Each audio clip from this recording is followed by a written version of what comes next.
Hi, I'm Dr. Jaffari, born and raised in New Jersey, currently live in Philadelphia, went to the University of Michigan, number one dental school in the world, go blue.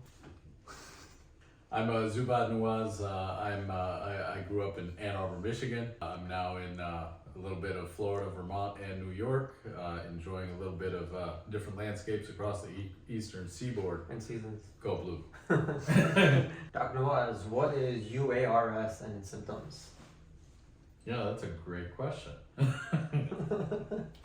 Upper airway resistance syndrome is it's a basket of different kinds of signs and symptoms of a sleep-related breathing disorder that is somewhat distinct from your typical obstructive sleep apnea.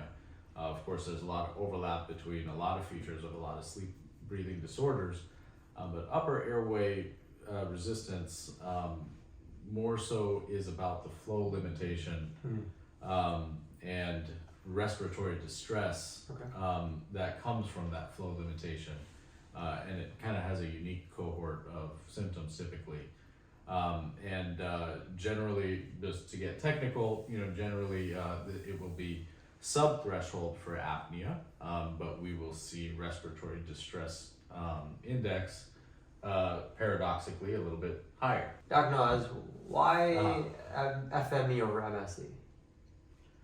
So let's talk about, I guess, bone anchored palate expansion in general, right? Of course, a few generations ago, or even really one generation ago, the only way you could expand an adult palate was to go to the operating room, get a SARPE-like procedure. What's a SARPE? So a SARPE is a surgically assisted rapid palatal expansion. Of course, you're putting a traditional palate expander in the mouth, kind of an inside brace that helps open up the top jaw. Typically in kids, you just push those back teeth against the walls of the bone, and point of least resistance is the is that right and left half of the palate, the bone connection there. The resistance there in a child or an adolescent is pretty small. Because it's still developing, growing, the bone is soft. Exactly. Yeah. So you could open that, and typically the only way in adults that you could do that in the past is to basically make a series of bone cuts. Go to the OR and then Go to the OR, do those bone cuts, kind of release the tooth-bearing portion of the top jaw from the overlying skull, connecting it and making a cut or a series of punctures in the middle, and then you are still using that same sort of tooth-anchored expander to expand the top jaw. Okay. Right, and some of the indications for it were primarily structural or nathological in nature, right, related to the jaw And then underbite and the jaw position. Okay. Right. So we have, we have a situation where, you have a crossbite, underbite. You're doing one of these primarily to fix that particular structural problem. And then, of course, sometimes a airway-related component would kind of come with it. I don't think it was traditional that maybe nasal breathing was thought to be a kind of a primary outcome measure of palate expansion in the It wasn't the main purpose of the palatal expander. No. And then with the advent of bone anchored palate expansion, right? Bone anchored palate expansion being pretty much micro implant assisted. So that's how new is expansion, right? So I don't technically know. Let's just say about 10, 15 years ago. Perhaps 10, 15 years. Better part of the last 10, 15 But years. it's been getting a lot more popularity, notoriety. That's correct. And so MSE was a particular type of microimplant assisted rapid palatal expander. Also known as MARPE. MARPE. Not a SARPE. Correct. Yep. Then you can open the palate a little more predictably in select patient cohorts where it was otherwise difficult to do so. And so now we've, in the past maybe 5 to 7 years, there's been a pretty swift evolution in the implementation, construction, and understanding behind bone anchored palate expanders. Yeah. And I've seen kind of every step of that evolution since I came out of residency in 2018, and this is pretty much kind of the, in a way, a big portion of the work that I've grown to do. Yeah. And so back then, you know, I took the course with Juan Moon, the father of MSE, right? You know, who you know, designed and created the MSE appliance, which was kind of the staple bone anchored palate expander. You know, 4 screws. It's a prefabricated expander body, very sleek. And it offered good results, but we saw a lot of failures in those who, you know, classically have a little more trouble opening, namely adult males, and more mature individuals. Or anomalies, or they're not symmetrical and things like that. Correct. There are certainly challenges in achieving, you know, because of course you have to put this prefabricated expander body and kind of fit into the patient's palate. Fit it into the patient's palate, so not everybody is a candidate, because if this thing is not flush with the palate, it's not going to work, and if it is flush with the palate, perhaps it is contributing to an existing asymmetry or what have you. Yeah. Exacerbating it, possibly. Possibly. And often, actually. And so, you know, basically, we now have a workflow of, you know, custom, you know, MARPE expanders. So how does custom MARPEs come about? Is it because of modern technologies, whether it's CBCT or, you know, scanning STL files? Yeah, I mean, basically a combination of, you know, an overlay of STL files and, you know, 3D imaging files. You know, we can actually plan the orientation just as, you know, implant surgeries and other things. So these are 100% customized. Correct. So when you're designing these cases, what are you looking for? What are you planning for? In terms of like the screw heads, I mean, for example, MSC2s that weren't wounded, you know, had their prefab 4 screws. Now we have the option to do 6 or 8 or sometimes even 10 depending on the appliance. When you plan these out, how are you putting these screws and what are you looking for?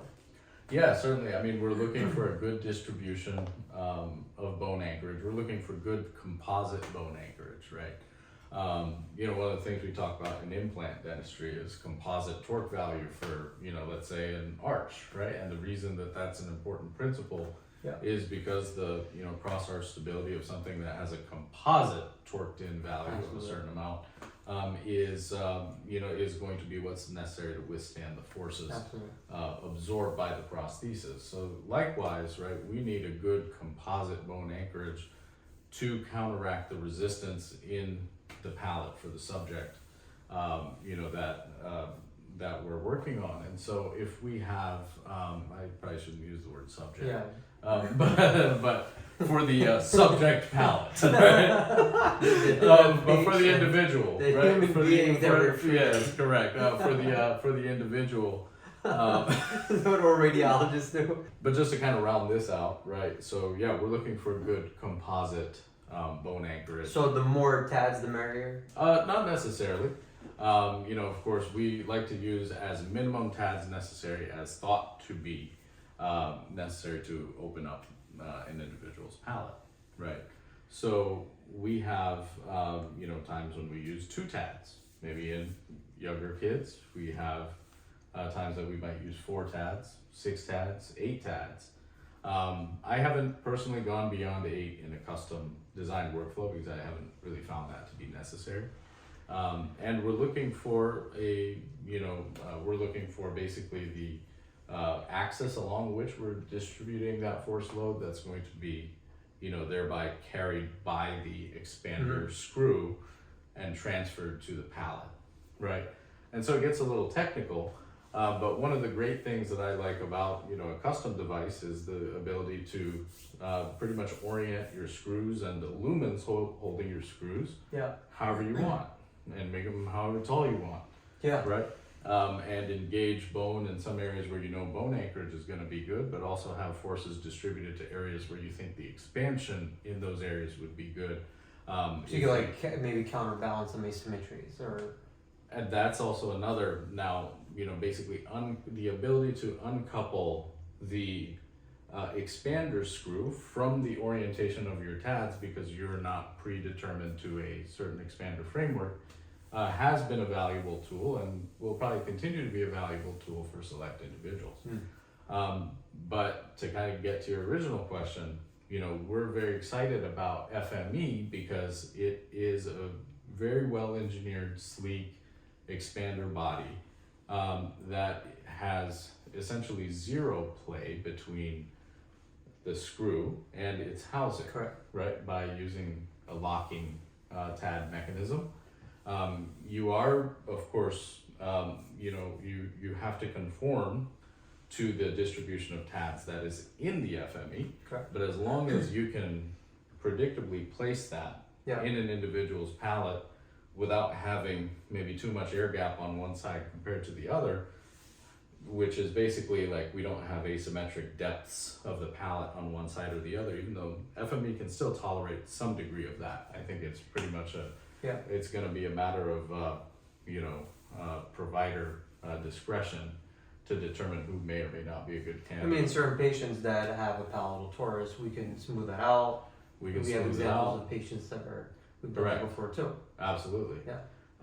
Yeah. So we had that one case where we flattened out that torus in preparation for FME specifically. Correct. Because the FME would have otherwise kind of been, you know, sort of a little pyramid sitting on top of a hill Correct. type of situation. But then there are other situations where perhaps if you know, the shape and thickness of that torus would actually be of advantage in getting really good posterior bone anchorage, maybe we keep it. Yeah. As long as we can get good bicortical, right, where you know, we can put, you know, the screw engaging the oral and the nasal layer of the palate bone sandwich, right? Correct. If we can engage that bone sandwich really well on both sides, then that makes for a good, you know. What's the recovery like between placement of an FME and MSE? That's a question that You tell me. That's a lot of our questions. So, Dr. Jaffari, what would you say are some of the differences in recovery between? I think they're pretty much the same. There you go. There you have it. FME and MSE recovery is pretty much the same.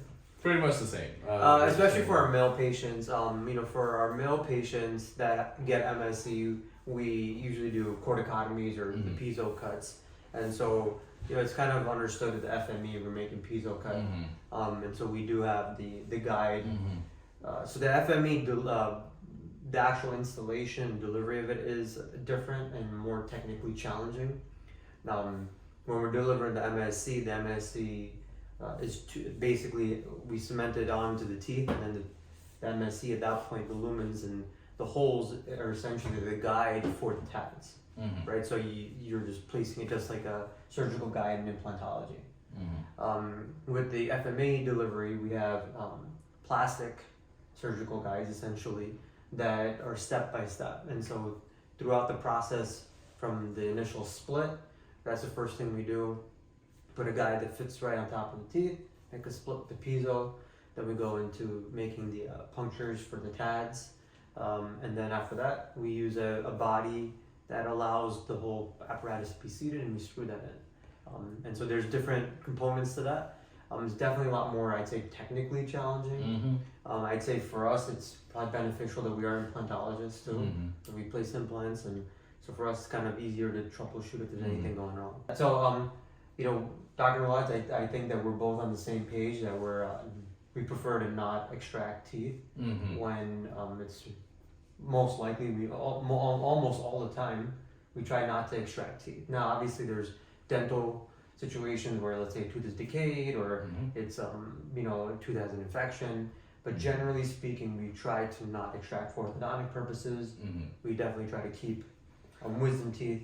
Now some patients, perhaps not even generally speaking, I mean absolutely speaking, we don't extract healthy teeth for orthodontic purposes, let it be known, right? That you know, basically if you have a healthy tooth without, you know, non-restorable status because of dental disease, right? There's no situation in which, you know, the two of us recommend extractions for orthodontics. And you know, we believe that the reason for that is that it's often easier to create the real estate needed in the jaw to be able to house all the teeth. You just have to know some of the basic fundamental mechanics of orthodontics to know that it is possible to do that without, oh my God, we're flaring the teeth, oh my God, 0.5 millimeter of gum recession. Correct. And you know, it was one of those things when I was in residency. You know, we had that's when I was somehow through the rabbit hole introduced to the work of Dr. Bill Hang. Yeah. You know, he was kind of the first staunch non-extractionist that I kind of heard that sort of resonated with what I thought to be true when I was training as an orthodontic resident. And some of, you know, and I'm glad I learned all the fundamental orthodontic principles and mechanics that substantiate and, you know, teach extraction, because it's important to know that. Yeah. Because it's important to understand why you don't necessarily need to implement those types of mechanics, but to still have orthodontic fundamentals to maybe move teeth the opposite way, right? Maybe we're not distalizing, we're mesalizing. Undo what a lot of other orthodontists do. Exactly. And so, and that's why, you know, in that video with of Bill Hang's that I stumbled upon, you know, I you know, something really stood out to me. I was like, you know, nobody ever died because of, I don't know, a millimeter of gum recession or something to that effect. And that's the thing. It's like, you know, we talk about gum recession like it's some sort of tooth compromising thing, which it sure can be. We don't want to, you know, gum recession. We don't want to cause gum recession. Correct. But what's worse, having 4 less healthy body parts in your mouth or having a millimeter of gum recession? No, I mean, which is also fixable. Quite a question for you. I mean, you know, even this morning we had a consultation on a patient recently that's been in 4 years of orthodontics, and during the past year or two he had his premolars extracted. And he's referred to by one of our colleagues, right, as a periodontist, and now the colleague is saying that he needs possible expansion and implants. So what are your thoughts about that? You know, you and I both had our premolars extracted. Yes. Right? And you know, obviously, you know, a lot of our patients we've seen clinically have sleep issues and TMJ issues. How do you feel about this patient that's still in his late teens and early 20s? It's happening today. What are your thoughts about that? How does it make you feel as a I mean, well, it makes savior? It's not just the extractions that make me upset, but it's the fact that this kid went to 4 different orthodontists who corroborated the opinion to extract those teeth. Then it got extracted by an oral surgeon instrument. Correct. And it's basically, you know, when you look at this kid's palate, it is super narrow. And when you look at his pre-treatment photos, You look great. you could have just accepted a little bit of the overjet. Was his overjet any better after, you know, they were going to fix it by basically just unflaring some of the teeth, but that was never the patient's complaint. Correct. You know, and it's because of our own orthodoxies that we, you know, put on our patients, that sometimes we're doing things that may not be in their best interest. And so not even what they want. not even exactly. So, you know, going back to this whole extraction and it's still being prevalent. I mean, you know, I thought it was something that you and I went through 20 years ago, and our siblings and our patients in their 40s and 50s, but it's still happening to teenagers today. So why is it such a detriment to remove those healthy teeth for quote unquote orthodontic purposes? Definitely, yeah. I mean, you know, essentially, well, we're reducing the potential real estate in the mouth. Now, you could make an argument that you can actually, you know, perhaps increase the absolute oral cavity volume in the mouth and extract teeth if you're being very purely protractive and expansive with your treatment. It is possible, but then it's totally unnecessary. If you're doing protractive, expansive stuff, then why the hell are you taking teeth out anyways in the first place, right? So basically, by reducing some of that real estate in the mouth, of course, you know, we've got our daytime tongue space issue, and you know, we know that there's varying opinion in the profession as far as how important that is. Of course, people like you and I think it's very important. A lot of the patients that come to see us, you know, tell us that they can perceive a loss of tongue space. Tongue is one of the most proprioceptive organs in the body and can sense nanometers of, you know, tongue space reduction. Yeah. Right. And so it's one of those things, you know, our orthodontic profession tells us, the tongue will just adapt to the smaller room. And how does it adapt? Well, push on the cage and, scallop and fall back in the throat, or it'll thrust or it'll whatever, right? And you have all these consequences, and then of course, the jaws are the skeletal framework that houses and fits the airway. Yeah. And it's, one layer of the problem is the fact that extractions make, the house smaller. Smaller. It's, unequivocally true, right? But then the other problem is that perhaps extractions are ignoring another problem, or it's that, sure, it's one thing if you extract and you make a jaw smaller, but then why is the jaw there in the first place? In that position. Exactly. Like, why do we have, teeth that are crowded enough to,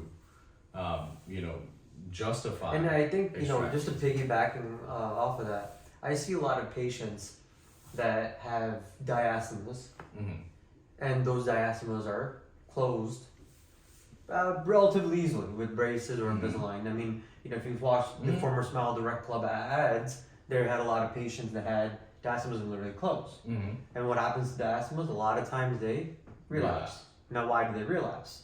Because you're caging the tongue. You're the body doesn't want to be caged. The tongue doesn't want to be caged. So what happens? Relapse. Well, what are diastemas a sign of? I mean, it could be kind of like what I was referring to. The body wants more space, so it's creating spaces between the teeth. Now, it could also be the teeth are physically smaller. It's called a Bolton discrepancy. And so when we're treating those patients, we try to figure out, should we actually create more space by expanding their palate? Should we strategically redistribute spaces? Or should we not close the space to orthodontic, maybe add bondings or veneers, where you're still keeping that space that the body really wants? Would it be a sign of good facial development, therefore airway? I wouldn't necessarily say so. I think, sure, maybe if you take 10 people with diastemas, or generalized spacing for that matter, because specifically midline diastema could be for, a number of reasons, one of which is simply, short or thick labial frenum. Interesting. Right, on a crowded jaw. You could have profoundly crowded teeth and have a diastema. Yeah.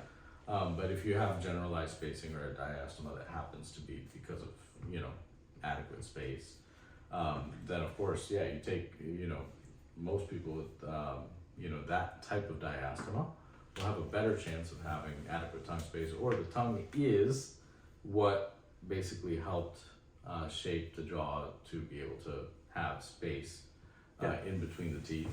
And perhaps the palate is narrow, and the tongue is basically angrily sort of pushing the teeth out, and you have some space created because of that. I wouldn't use that particular clip, but basically, I don't necessarily know if that quite. I think we're talking maybe a lot about what might be nothing. Dr. Newaz, I see that it's very common in America, and I don't think it's common worldwide to recommend wisdom teeth extractions on young adults.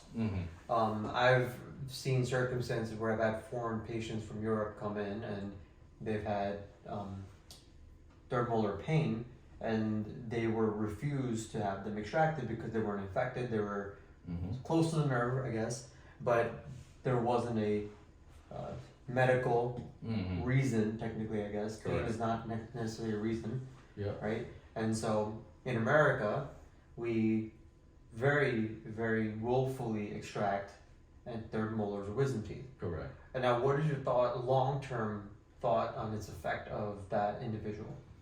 Now, I can't say that, I can't say that I necessarily have empirical evidence for what I'm about to say.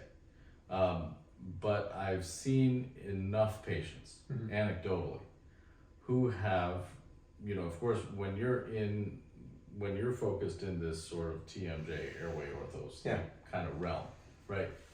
You will hear out your patients. You will learn to hear out your patients and learn to validate things that we are not necessarily taught to validate. Now, once again, one of the things that I did research on was what effect premolar extractions had on airway. And there isn't much data on that. In fact, it kind of rejects what we're saying, that it may impact breathing or airway issues or sleep apnea. Now going back to what you were saying, there isn't much data on this type of stuff, and is it because the profession doesn't believe it, or they don't want to study it, or are they kind of in cahoots with each other to kind of deny that it's actually existent? Mm-hmm. Yeah, I mean, I certainly think that there's and there certainly was a couple decades ago an agenda-like component, with basically the orthodontic academic powerhouses that really came together as a union to publish a slew of papers to basically, negate the idea that extractions were harmful after the Brim versus Malloy case in Michigan in the late 1980s, where a girl successfully sued, for damages for upper premolar extractions that were thought to then trap the jaw and create TMJ problems. But if you think about that logically, of course, that same thing makes sense to a lot of our patients who come in and tell us their experiences. Made sense to me as a training orthodontic resident. But there isn't actually validated papers to support what you've seen anecdotally. Correct. Yeah, and the pressure is then put on the empiricists. I say this almost verbatim in my residency research thesis, of a bridge version of which is available in some 2018 issue of Orthodontic Products. But essentially, the pressure is put on the empiricists to produce evidence that intervention that was done decades ago is now responsible for downstream consequences that people see like you and me for, with TMJ, sleep problems, and those kind of things. And obviously it's going to be very difficult in the scientific milieu to attribute those problems to that intervention. Yeah. And I don't think that there is much latitude in the scientific process to somehow draw that connection well. So and what is the connection? The connection between extractions or retractive orthodontics being the cause of TMJ and airway problems. It's basically the way that the scientific model is set up makes it very difficult for us to draw that connection. That's why we don't find literature on it, but we have to then question basically what is experience. So now we're getting, what is evidence? And now we're getting into somewhat of a philosophical / scientific. And we were talking about this before, like what is, even a meta-analysis, right? If all the data and all the papers were skewed, or they, you may not actually produce, even though it's a, more thorough analysis of a bunch of studies, may not actually be accurate or legitimate, even though scientifically it's has greater bearing and weight. Can UARS be caused by premolar or wisdom tooth extraction? I think I would put those two in two different buckets. I think we actually didn't finish really talking quite about the long-term effect of wisdom teeth extractions. And in a vacuum, I don't have any evidence to suggest that, wisdom tooth extraction, prophylactically or pathologically is harmful, right? But we do see that, perhaps there is a utility, even healthy impacted wisdom teeth, partially impacted wisdom teeth without pericoronitis, infection, pathology, pain, carries on adjacent teeth. Yeah. Like those are probably just a short list of the reasons that you would extract a wisdom tooth. But if you don't have any, and even for pericoronitis, you could do a little bone removal and a little or perculectomy. Perculectomy, right? We've done that with tremendous success in our practice. But generally speaking, besides those reasons, we have reason to believe that they provide some kind of support, right? Alveolar bone requires scaffolding. It requires the presence of something, whether it's a tooth root or an implant, to be there. Yeah. If it's not there, it will atrophy. Correct. And that type of atrophy, sure, it may seem negligible in the airway conversation. It's like, oh, well, the bone just kind of pinches in a little bit. What does that have to do with the airway, right? But then why do we see, even though there's other collateral support, in a person's occlusion? Why do people say that their bites change, you know, after wisdom teeth extraction? For reasons other than, of course, you know, I know there's people out there thinking, oh, well, the ligaments get stretched and this and that, whatever. You know, but besides traumatic injury from the actual wisdom tooth procedure, you know, why do we have bites change after wisdom teeth extraction? Why do we have maybe facial changes downstream after wisdom teeth extractions? It's something that we've seen, and something that, you know, it's basically then we're left to try to restore whatever balance or function was there. We sometimes don't even know what that was. We just have to listen to our patients and know that perhaps there is some phenomenon that they're feeling, and we must listen to that. Correct. And then we must try to provide some kind of balance or support occlusally to that patient, or oral real estate, or whatever the fuck you want to call it, right? There's something that we want to do to basically offset what we now are learning from our patients, are detrimental effects of wisdom tooth extraction. And I'm a student to what my patients are teaching me about. Well, basically, you're listening to them, and you're not coming with this dogma or this prefab one-size-fits-all approach to your patients. Right? Yeah. Now, I know we've had patients before that have actually inquired about third molar implants. Yeah. What are your thoughts about that? I mean, I love the idea. Of course, if you have there's the potential that this is kind of superfluous, unnecessary treatment. I think that's sort of what we tend to tell most people that maybe can get a good result, good balanced bite support otherwise, good airway support otherwise. But I can see why someone would, you know, it's basically a laughable matter to like almost everybody in our profession. But the reason you and I entertain that conversation is, you know, because we understand that maybe there's something there that, you know, they feel like, okay, this is kind of like a ticking time bomb, something's going to get lost, and, you know, I don't know if the jaw recedes over time. Now, to go over some of the dental difficulties of placing an implant in the back. Well, I was going to get to that. The practicality is very difficult. Very difficult. It's very close to the nerve. It's a lot of bone. Although you're oftentimes a little bit posterior to the ascending border of the maxillary sinus, and you can actually fit a third molar implant in there better than you could fit a second molar implant. So write that down. That is but on the bottom. But yeah, on the bottom, that's some shit. That's very a tricky. doozy. Also, that's the amount of opening is very that's difficult to get your drill burrs and You know. your drills in there too. Correct. And then keeping it clean when you're done. Exactly.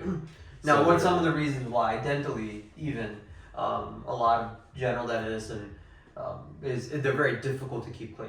So sometimes, as general dentists, we prophylactically say, right, you know what, this person has a bad trajectory of getting cavities or, you know, bombed out teeth. Let's take it out before it's impossible to take that tooth out, or very difficult. So that's some of the reasons why dentally we'll be like, hey, you know what, let's take an L over here. Correct. Absolutely. Yeah, I mean, I think the wisdom tooth discussion, frankly, is a nuanced one, but basically, this is to make it known that Dr. Jaffari and I are wisdom tooth preservationists.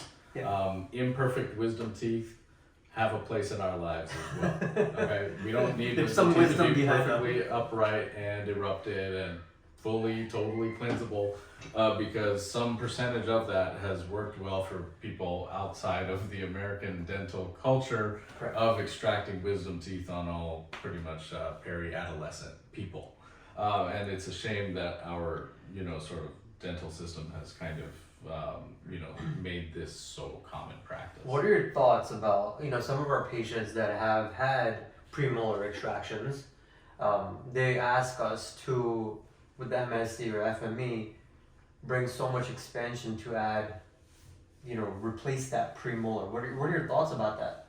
Yeah, I mean, I think that's a great way to do it. I mean, really at that point, it becomes more about restoring the anatomy of the jaw. And then what you do with the teeth that sit in that jaw, you can play musical chairs with them, you can consolidate them, bring them forward, you could bring some of them forward and leave space open for you know, the previously extracted tooth, or you could bring everything forward. It just depends on, you know, what, you know, the doctor and the patient, you know, sort of kind of come together on as feasible and, you know, practical. You know, exactly.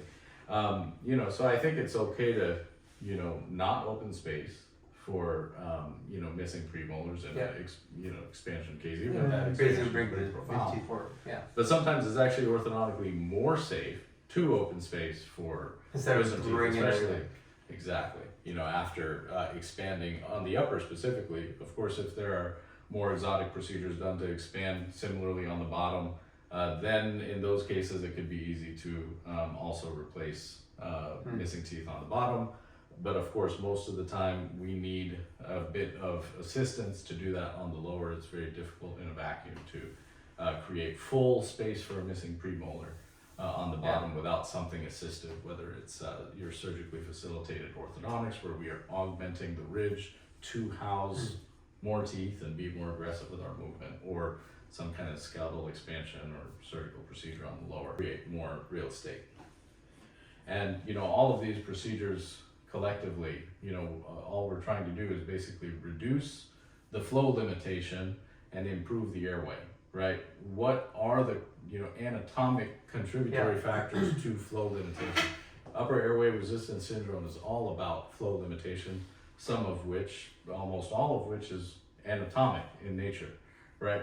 So you have your nasal cavity, and your nasal cavity even starts before the bone-bearing portion of the nasal fossa, right? I mean, we have Soft sometimes, tissue, cartilage. valvular and soft tissue kind of issues externally.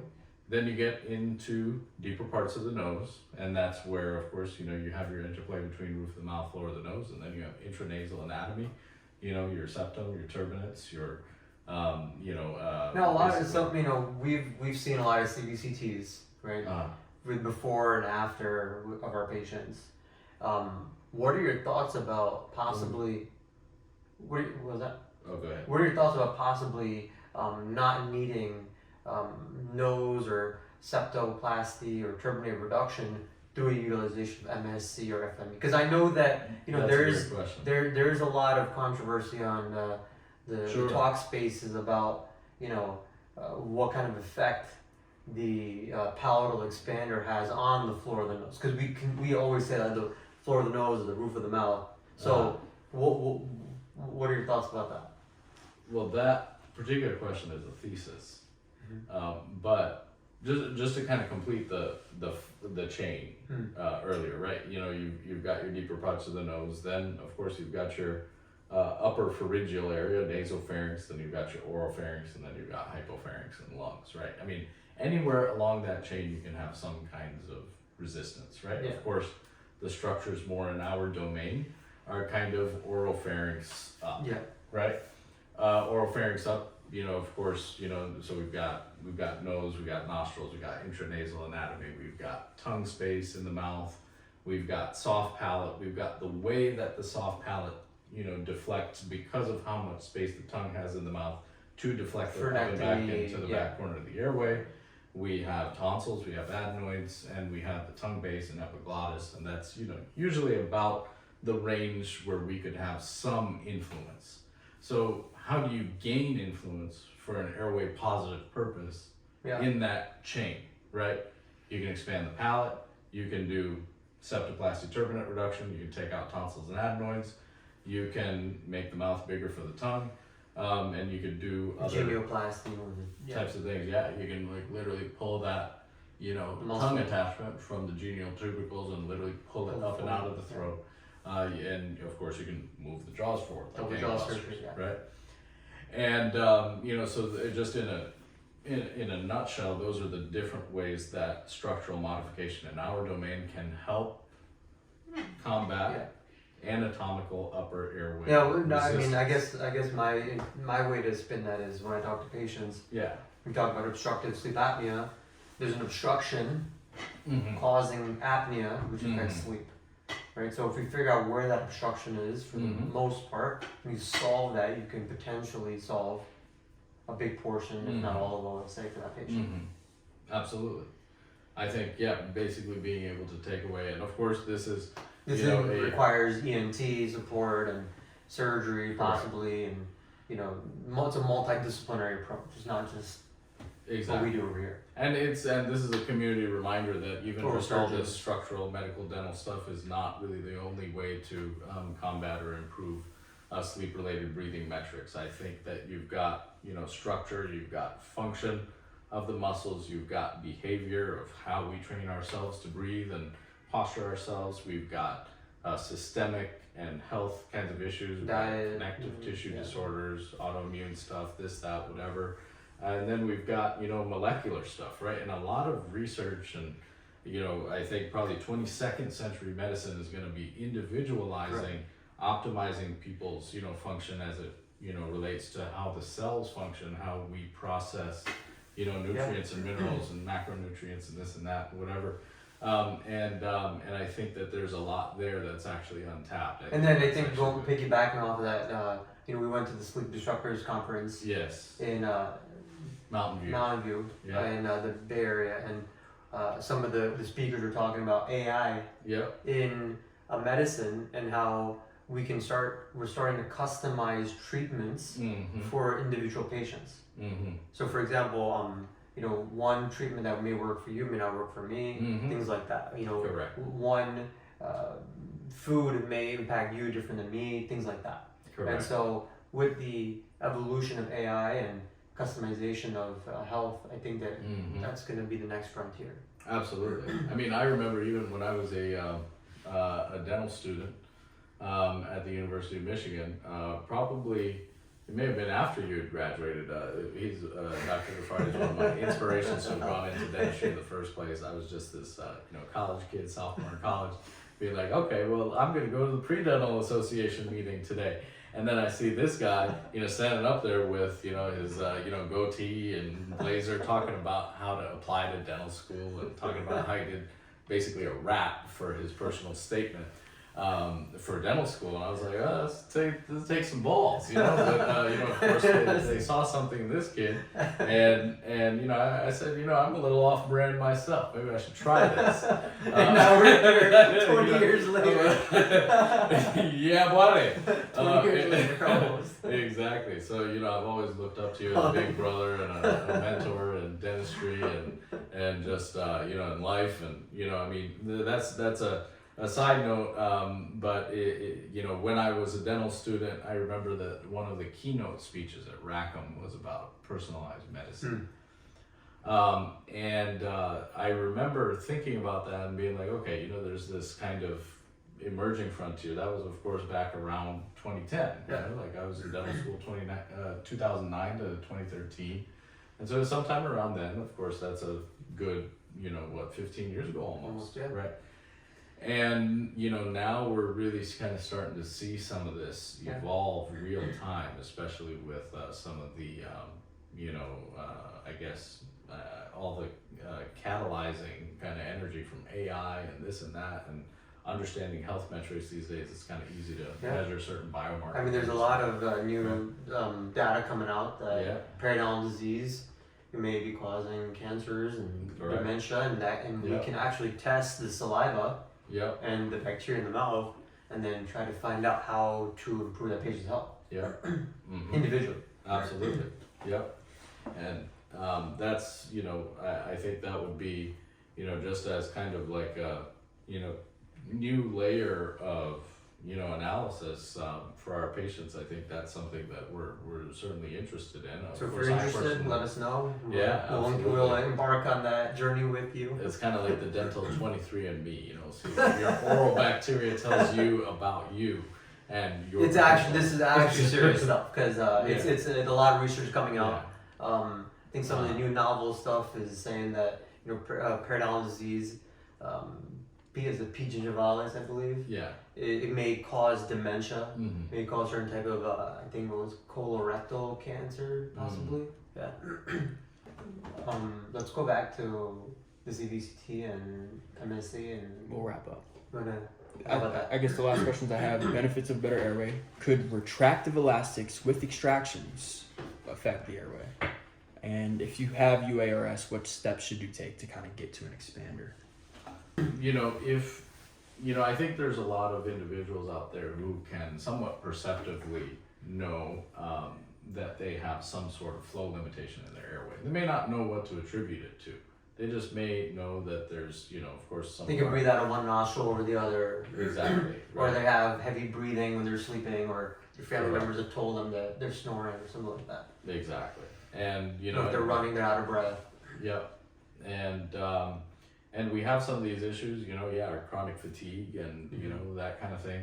I mean, you know, sometimes we just don't know what to attribute it to, and then some of our patients are in some ways fortunate and in other ways unfortunate enough to go down the rabbit hole to learn more about how their facial structure, jaw structure, you know, and you know, head and neck anatomy has something to do with what they've been feeling.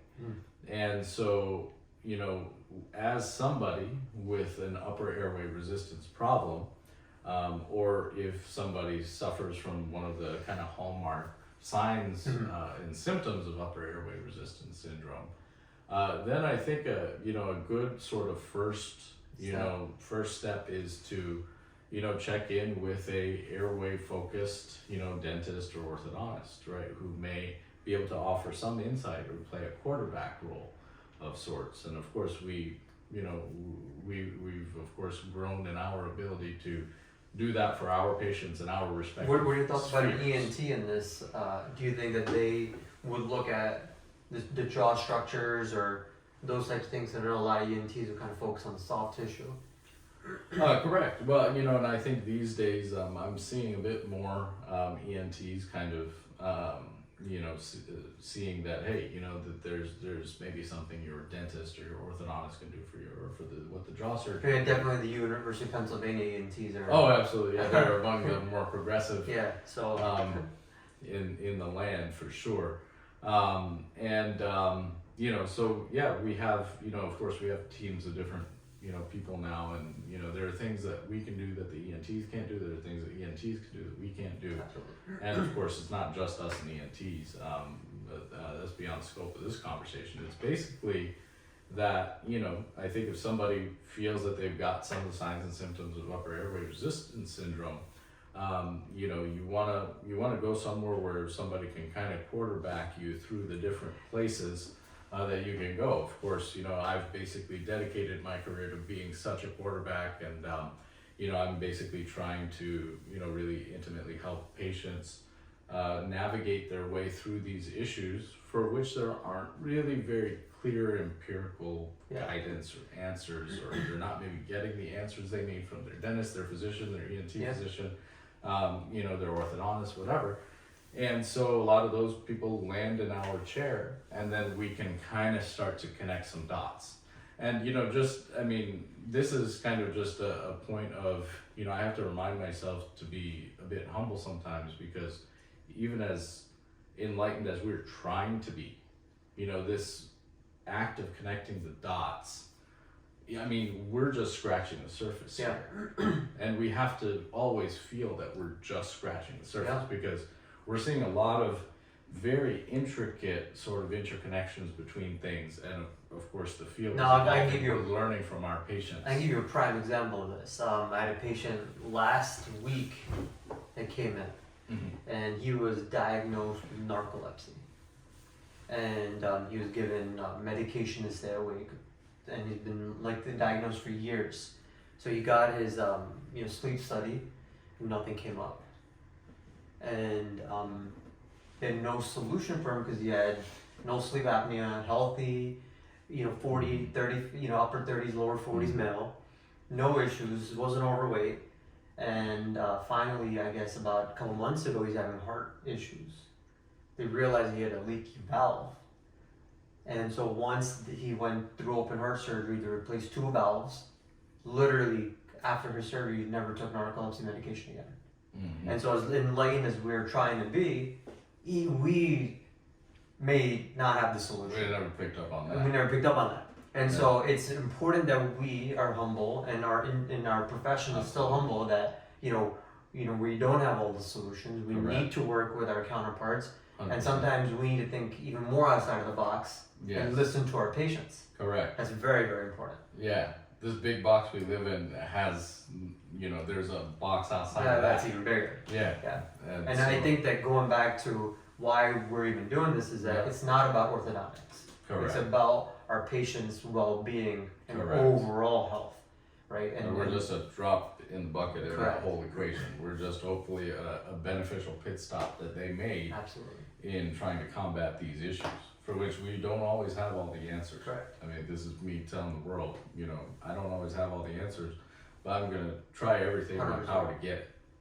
You know, And work and listen to the patient, Yeah, right? Because their body, they know themselves better than anybody else. absolutely. So we know we can't come in as doctors and say, hey, you know, this is what's wrong with you, and you know, kind of force our Mhm. opinion Yeah, down their airway. correct. Yeah. Yes, sir. I guess the last question is, do you think Airway should be a bit more of a standard in orthodontics? I think you know, I think Airway should be a standard in all medicine. Right, I think orthodontics is a subset of that. You know, I think that, you know, the way I explain it to my patients is, you know, when they come to me, like, first I got to make sure you're alive, right? Are you breathing? Great. Are you eating? Are you drinking? Or do you not have infection in your body or near your brain, which is your mouth? And then you have periodontal disease, you have cavities, et cetera, et cetera. And now that also includes aesthetics too, because if you're a bombed out teeth, you're not going to leave the house. It's going to affect your psyche. But first and foremost, I think all medicine should be looking at, is that patient breathing? I mean, that's our body's number one priority. It's gonna Clearly. make any compensation or adaptation to get that next breath. Correct. It is, you know, the miracle of our existence is that basically As our oxygen. body will Do do whatever it it takes takes to get that for you. next breath. And if you can't do it, that's it. Yeah. You know, so you know, I think that when it comes to airway, I mean, I think even the term airway, even though it, you know, to us means health and breathing and wellness and everything else, I mean, it really is, you know, a part of that. But I think even zooming out a little bit, like you were saying, it's basically, I think, you know, just to answer the question about airway being more close to standard of care, what does that even mean, right? And it means that I think we, as, you know, people who work on structures that house the airway or that are the gateway to the airway, be at least aware, right? It's a tall order to, you know, ask all of us as a, you know, dental orthodontic, you know, community to fully change all of our, you know, practices and views just for this, you know, like airway thing, right? But If extractions and retraction could potentially affect the airway, does that need to change? well, it does. But I mean, just to kind of round out what I was saying is that it's basically, let's think about where we can all start.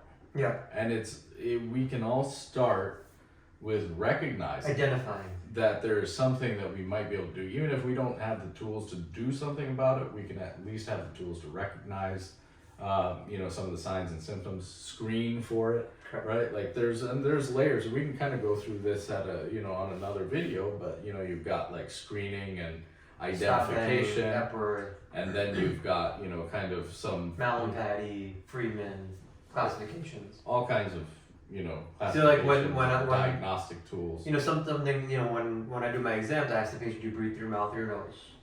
Right? Do you snore? Mm-hmm. And then when I do their intraoral exam, I literally have them say, look down their throat and see if, you know, they have what their Malin-Patty score is, how basically far you can see down their throat. Mm-hmm. Right? And those are not necessarily 100% telltale sign of UARS or OS or sleep apnea, but it gives you a good indicator. We can start to assess an individual's at least risk profile for those Correct. things and start to at least create those mental associations in our patients that there might be something there.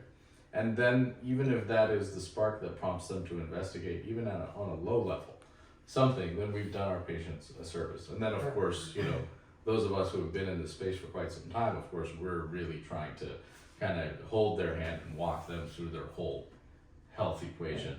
Of course, ourselves executing what we can execute, but really helping them connect dots. But it really kind of starts at the screening and the identification, and really just, kind of make that association. Because the associations are there and we see it every day. Yeah. And then just to answer your question about, can you restate your question, please, sir? Retractive orthodontics after extraction. Yeah. Or extraction as a part of retractive treatment. What's going on there? Is that a potential airway risk? Absolutely. So, I think that there's an inherent risk to, retractive orthodontics. So wait, let's fix that. What is retractive? Say that one more time. You think there's an inherent risk to retractive? Say that. Correct. There is an inherent risk to retractive or constrictive orthodontics for airway, right? Okay. Why would an orthodontist retract for orthodontics? That may be a question, maybe a bit too broad for our energy level, right? That's maybe not the right question. Right. That's not the right question. But I see what you're But saying. if it's over my wide, Yeah. What could It's too open. I can't deal with that. what type of treatment could reverse retractive orthodontics or extractive orthodontics? Retractive, extraction, constrictive types of So orthodontics, or even just fixed constrictive bites in general, Yeah. even not having been a prior orthodontic patient. And there's retractive and subtractive dentistry also that belongs in this discussion. That's also a topic we'll delve into later. But basically, I think that, of course, what is the antidote to constriction and retraction? It's expansion and protraction, right? And so for, our more yin and mature yang. individuals, we have bone anchored palate expansion, right? And we are, of course, the new frontier of expansion, which we're very excited about, is this FME, right? The FaceGenics mid-face expander. We believe that, and we of course, are navigating this carefully. We acknowledge that I think there are many bone anchored expansion appliances that we deem to be successful, and I think we have to tailor these treatment options to the individual and their anatomy and their palates, and just the customary things that we would evaluate patient by patient. But we are excited about the engineering that we're seeing from FaceGenics, the precision, and the some quality, features. I mean, it's absolutely the quality's next level. It's an unbreakable product. I mean, this thing is, and we're very, of course, excited to see iterations of the FME that we haven't physically seen with our eyes yet, including 8 and 10 screw versions with protraction modules and so forth. We're very excited about those, and we're of course happy to hear that they are now, at least some of those are available to now start kind of planning at least for our patients. And so and basically the advent of the 8 and the 10 and the protraction has opened up room for underbite cases. It's opened up room for a little bit more mature adults. I think, when you and I were kind of starting to consider putting FME in our toolbox, we were kind of thinking, okay, we've got to be a little conservative with this. Younger individuals, teens, maybe early 20s, maybe females, that kind of thing. And then we're gaining a little bit of confidence. I think we're seeing with what we've understood to be some of the design advantages with FME. For patients that are a little more mature. Of course, I'm telling 40-year-old males right now, wait for the 10. If you're 40 plus male with sleep apnea and that kind of thing, we want to do something for you. And we've gotten positive updates about pending availability of 10. And we've had so far pretty good success with our existing patients. Absolutely, yep. And I think we're liking what we're seeing. We're of course navigating this. We one patient at a time. One patient at a time, and in each iteration per patient is superior than the last one too. Absolutely. We want to give a shout out to FaceGenics for being extremely receptive, open-minded, always striving for the best, highest quality. Striving for the best. They down to definitely every every minute last detail. Yeah, absolutely. Everything. Everything. Very pleasantly taking surprised. our feedback very seriously, and we can tell that this is a company who's very passionate and dedicated about mid-facial expansion, right? They're putting pretty much all their energy into it for many years. They're very actually. detail oriented. And into really developing the best expansion product they can. And of course, and some of my close patients know that I have my own ideas about, different kinds of things that make the current state of expansion imperfect.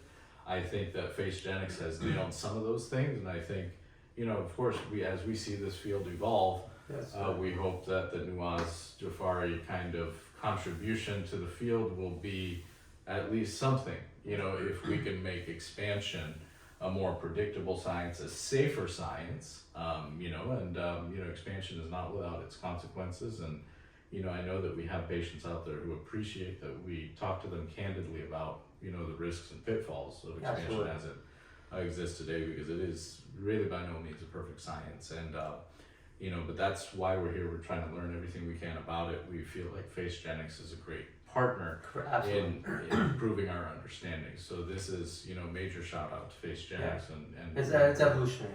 yeah, we're here for the evolution for sure. Last thing, I guess, if there was one person in your position going through school and they had to do a case study, what would you recommend that case study be? Don't you guys do studies like in school, like at all? Do you guys do studies in school? What you talking about? Like orthodontics? Or... Well, I guess to piggyback off that, let me actually say something.